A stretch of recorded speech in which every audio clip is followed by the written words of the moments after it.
efectuaría la acción de los siddhis?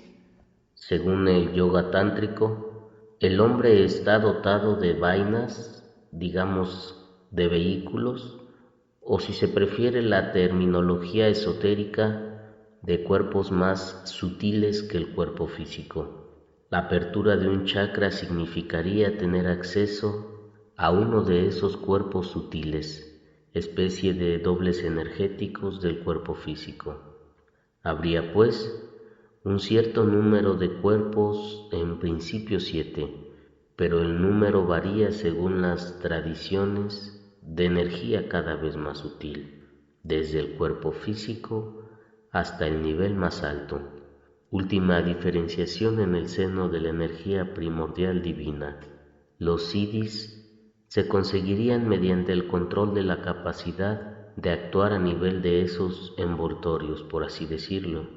Sin embargo, como a cada plano corresponde un estado de conciencia que mantiene al que ejerce los siddhis en la ilusión del yo personal, los verdaderos maestros espirituales ponen severamente en guardia a sus discípulos contra el ejercicio de esos poderes que constituyen temibles obstáculos en el camino hacia la liberación.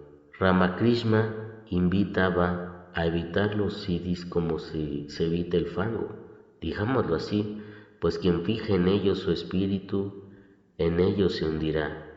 El maestro Swami Vivekananda decía: no juguéis a aprendices de brujo, liberaréis fuerzas que luego no podréis controlar. ¿Qué tipo de fuerzas? En primer lugar, las mismas fuerzas o energías ocultas para el tantrismo, lo que es la Kundalini, es sobre todo la energía sexual. Entendámonos, la energía oculta responsable del dinamismo vital, de la genitalidad. La función de los chakras consistiría en hacer circular esa energía entre los diferentes cuerpos sutiles, pero esta dinámica sexual no carece de peligros.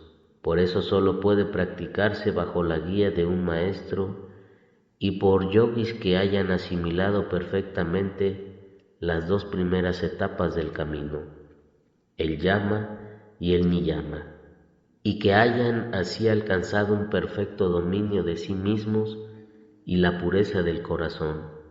Una subida brusca de la Kundalini, provocada por un ejercicio no controlado de las técnicas del yoga, podría traer consigo graves problemas fisiológicos o perturbaciones mentales, a veces irreversibles.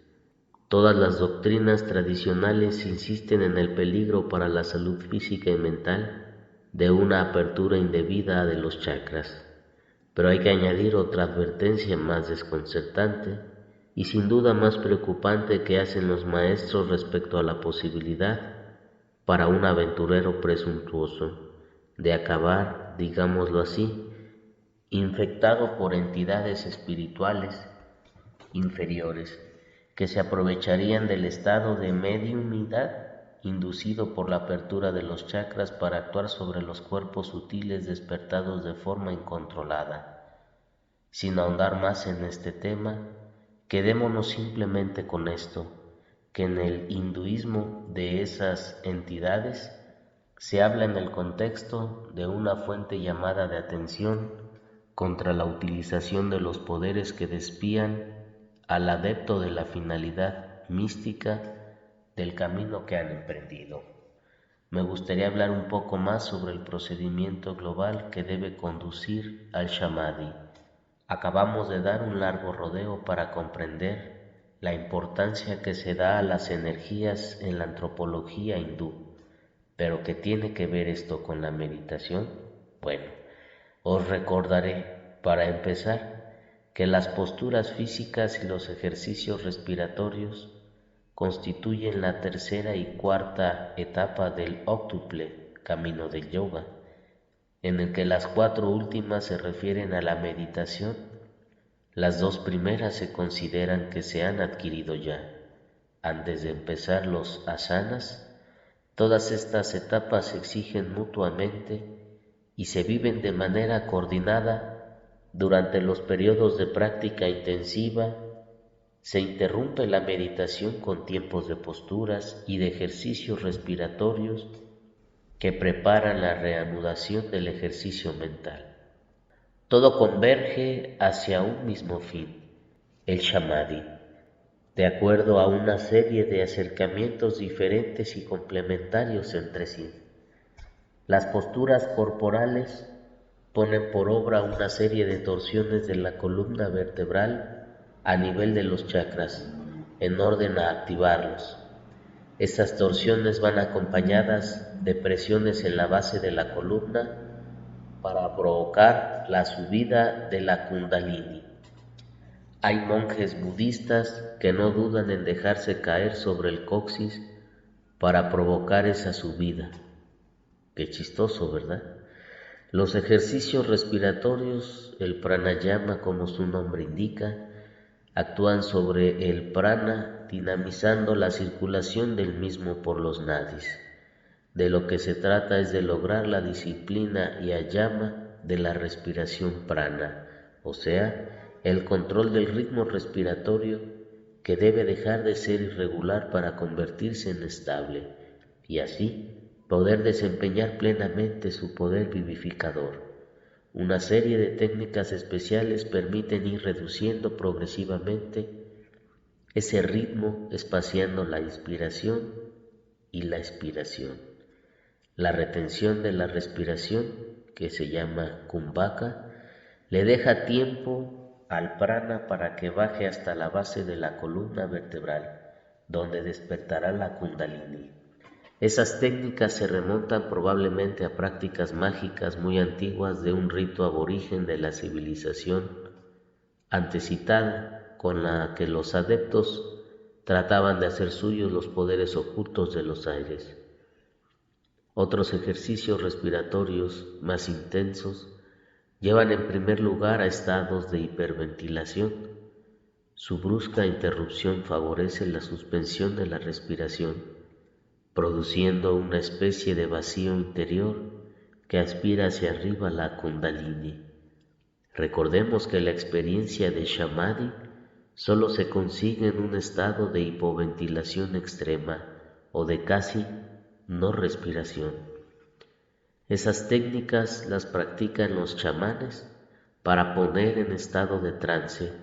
Han sido adoptadas también por ciertos grupos pertenecientes a la nueva era que preconizan la respiración llamada holotrópica para provocar experiencias que pretendidamente nos informan acerca de nuestras vidas anteriores.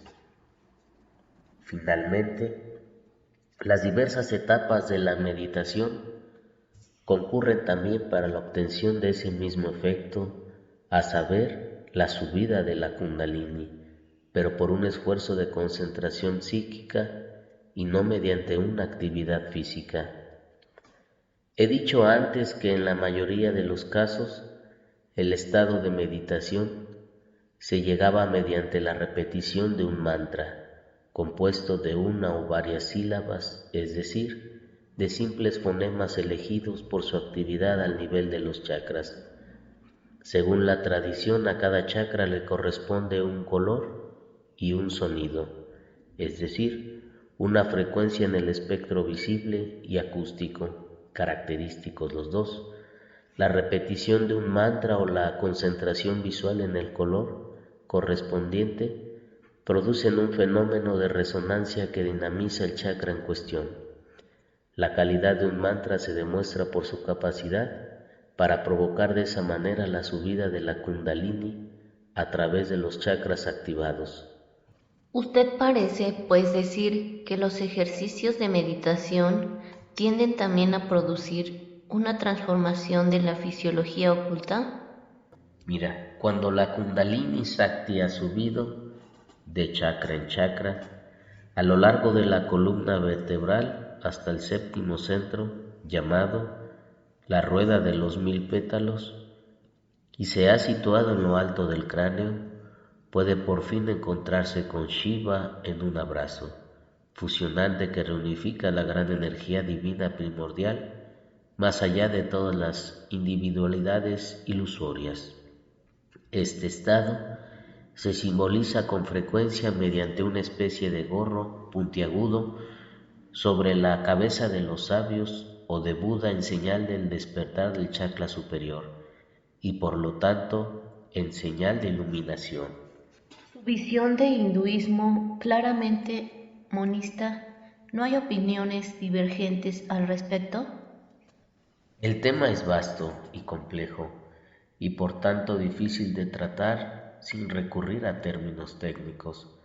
Por eso me permito invitar a los no iniciados a saltarse las explicaciones que siguen, pues no son indispensables para el resto de la reflexión. Las interpretaciones de los libros sagrados del hinduismo, los Vedas, los Brahmanas y los Aranyakas han sido agrupados en 6 darshanas o sistemas interpretativos ortodoxos. Entre estos, además del yoga, que por supuesto forma parte de ellos, nos interesan especialmente 2 darshanas para la pregunta que se nos ha hecho: el Samkhya y el Vedanta.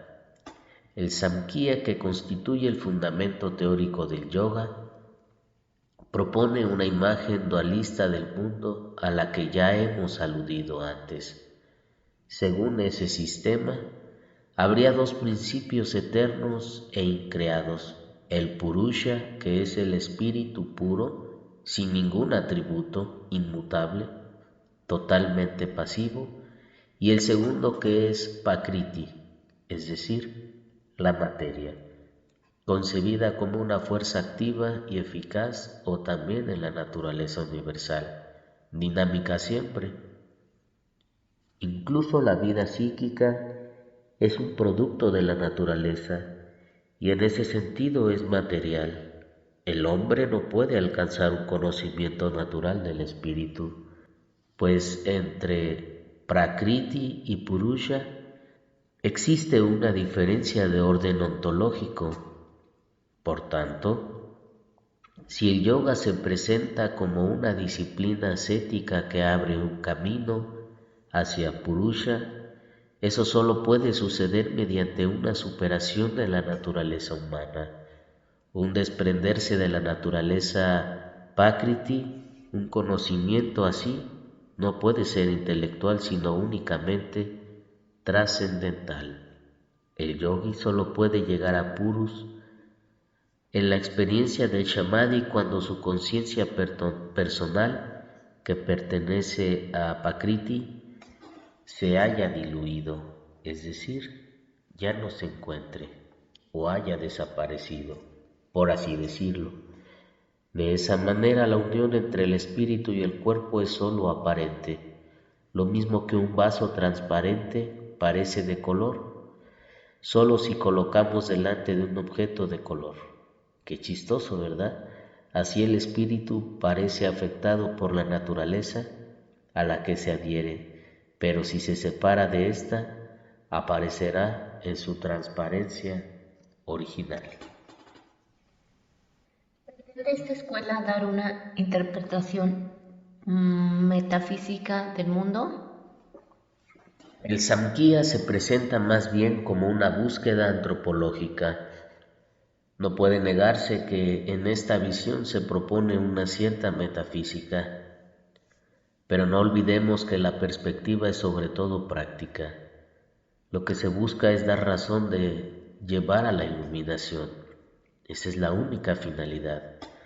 Puede ser que el Samkhya sea una relectura de un antiguo mito ligado al culto de la gran diosa, la Madre Universal, convertida en la naturaleza Prakriti, el principio divino masculino en el que la Madre Universal formaba una pareja se habría convertido en el espíritu Purusha. Llevando un poco más lejos nuestras concordancias, podríamos sugerir un paralelismo entre Prakriti y la energía lunar Kundalini, Shakti, por un lado, y Purusha a la energía solar Shiva por otro. En este caso, la subida de la Kundalini significaría la expulsión progresiva del espíritu Purusha fuera de la materia, psiquismo Brahman. Este proceso concluye cuando la energía matricial llega al chakra coronario, es decir, el espíritu Purusha liberado de lo que ataba a la materia Prakriti y a la conciencia personal que está engendrada y se vuelve a encontrar en pura transparencia ante sí mismo, en pura percepción de su propio acto de existir. Entonces, ¿cómo justifica usted su interpretación monista del hinduismo? ¿Cómo la justifico? Pues bien, apoyándome en el darshana en busca de dar una interpretación metafísica de la realidad. Pues bien, este es a todas luces monista. Para el Vedanta entre Purus y Prakriti no existe ninguna diferencia ontológica real. Son dos modalidades del único ser divino. El Brahman, que es por naturaleza impersonal, está más allá de todo y se manifiesta en las múltiples emanaciones en el seno de su ser único, de quien procede todo y en quien se reabsorbe todo. Bajo esa perspectiva, la naturaleza Prakriti y el espíritu Purusha se distinguen durante el tiempo de un ciclo de manifestación, después del cual se disuelven en el uno. Para ser completos tendríamos que hablar también del influjo de los Upanishads en el yoga tal como los hemos descrito. Esta literatura tan importante en el hinduismo introduce el concepto de Atman, que designa la participación de todos y cada uno de los seres en Brahman, o también la parte de absoluto que se encuentra encerrada dentro de los límites del ser particular, cuyos principios de individualidad acabarán revelándose a la postre como ilusorios. El camino de la ascesis consiste en superar el dualismo para convertir en realidad la identidad del Atman y del Brahman. Esa no dualidad se expresa últimamente en los célebres aforismos: tú mismo eres esto, yo mismo soy Brahman, con los que se expresa la identidad entre el infinito exterior, que engloba todos los universos, y el infinito interior, que se percibe más allá de la conciencia psíquica. Me sorprende que hable usted de un principio divino, impersonal, cuando tantos abundan los templos en la India y están cubiertos de representaciones divinidades. La verdad es que hay que distinguir entre el hinduismo popular, que en nuestros días sigue siendo politeísmo, y una interpretación más filosófica y por lo tanto más unitaria de ese panteón que tanto nos extraña. Los Upanishads, por ejemplo, nos ofrecen una interpretación espiritual y mística de los mitos según la cual todas esas divinidades son personificaciones de los diversos atributos del Absoluto, que es único, impersonal y lo engloba todo. Es cierto que sigue siendo un problema la interpretación de un cierto número de textos en los que se presenta al Brahman como el señor Prajapati. Otros escritos hablan de un señor soberano, Ushvara, del que todos los dioses serían súbditos. Y finalmente, en los estratos más antiguos de la célebre epopeya Bhagavad Gita, el lector se encuentra con un dios personal, que es Krishna, bajo la forma de héroe humano.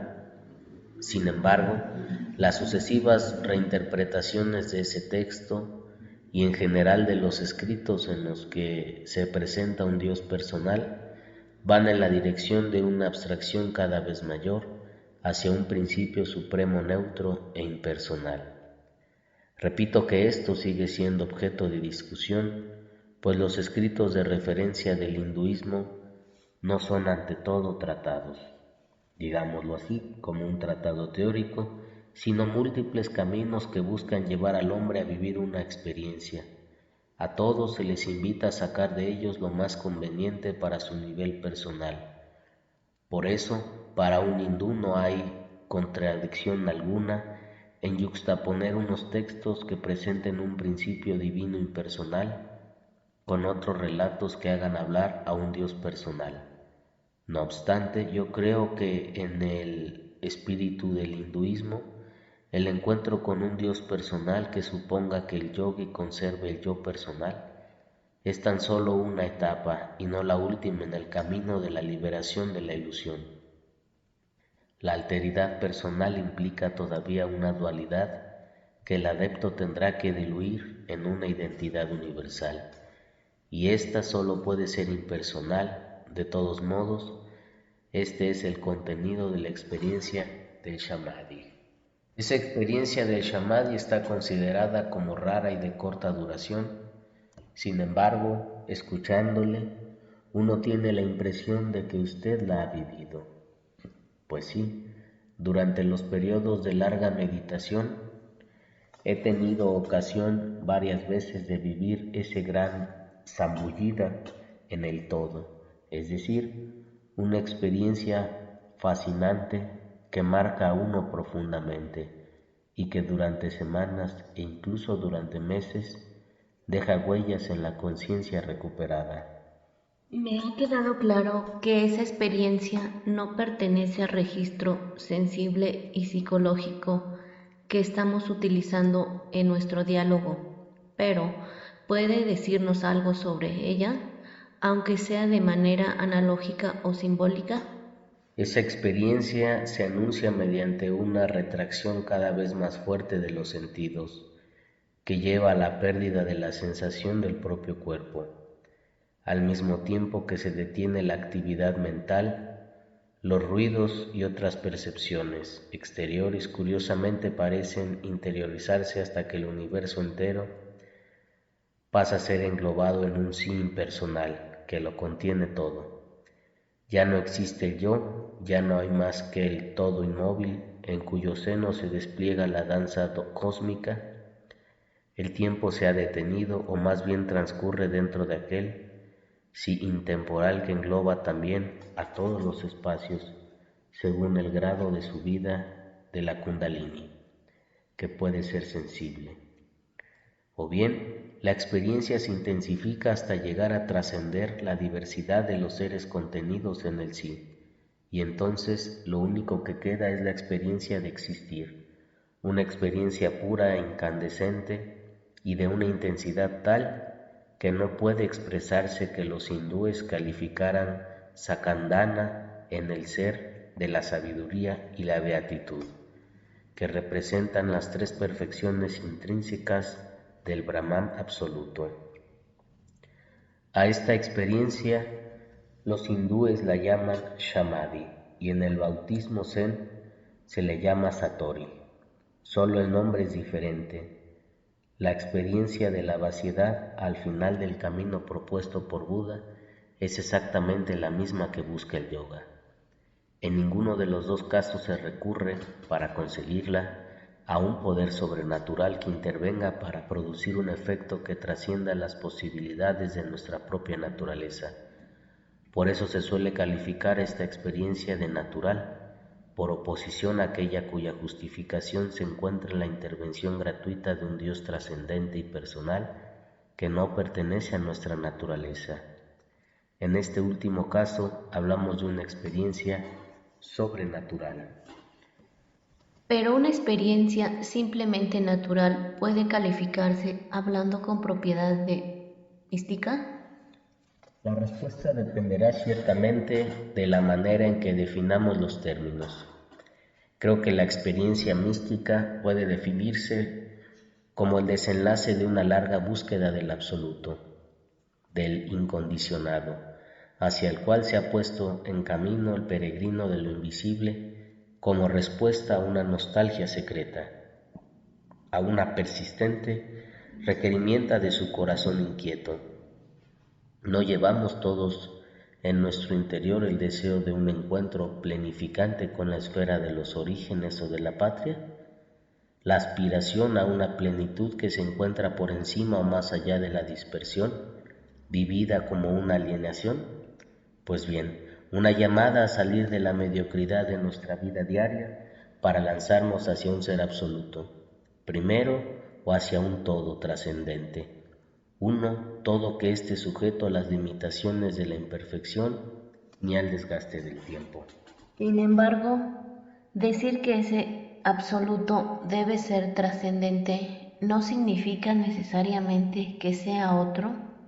Será tal vez la causa primera, hiperpersonal, fuente de mi existencia personal.